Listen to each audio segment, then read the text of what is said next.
when in the event, when you have a Chinese energy history of over 5 millenniums, we've been around for 3 of those.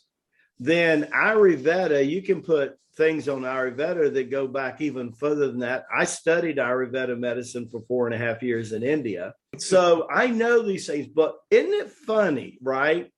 That the academia field, especially that's influenced by the medical field, and I really believe more the pharmaceutical fields, right? That they look at us and we're supposed to be alternative wellness. We're supposed to be alternative healing, right? Now, we don't claim to heal or do anything, but here's what I learned a long time ago in Tibet.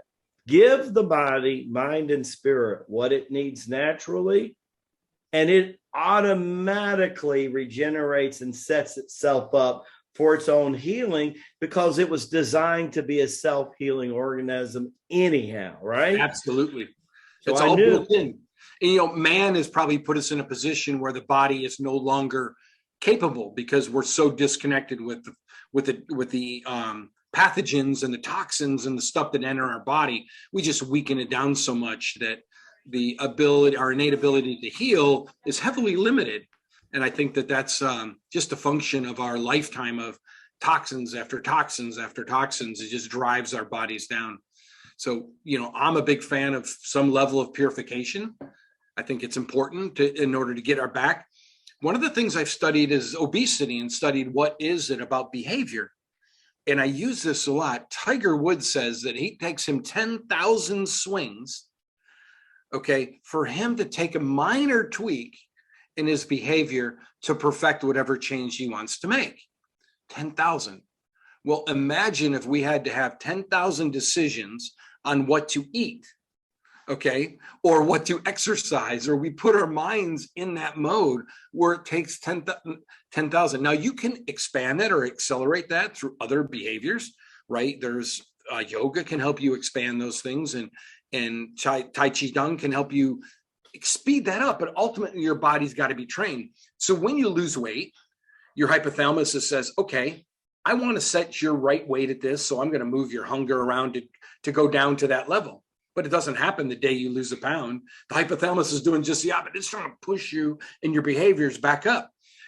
So I think the circle of life and body line together, because we're going to provide both the assistance in the body line product, but the deep changing environment, the deepness that we have to overcome the body's resistance to change.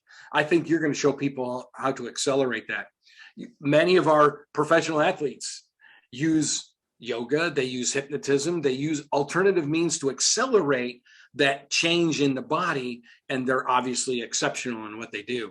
So you might want to comment a little bit on how Circle of Life can push people. Well, you're absolutely, you and me have had this conversation before off camera when we first met, but we're going to share with what you're talking about today on camera. And what people need to know is that when you start doing these Tai Chi Gung exercises, it strengthens the energy field itself, which houses the body.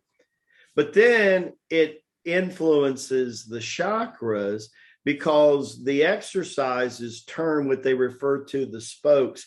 The Sanskrit word for that is nada.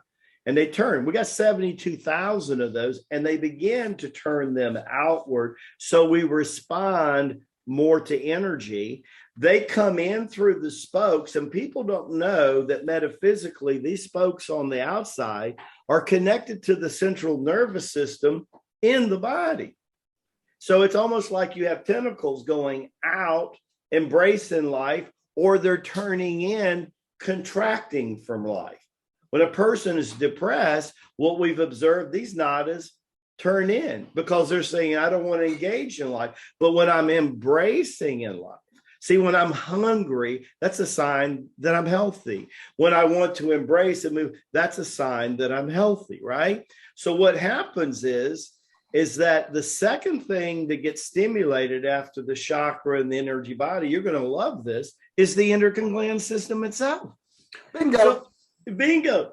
So what happens is all of a sudden they have a hypothalamus that might have been shut down between 25 and 30 years old. At 55, it's waking back up again, a pituitary gland.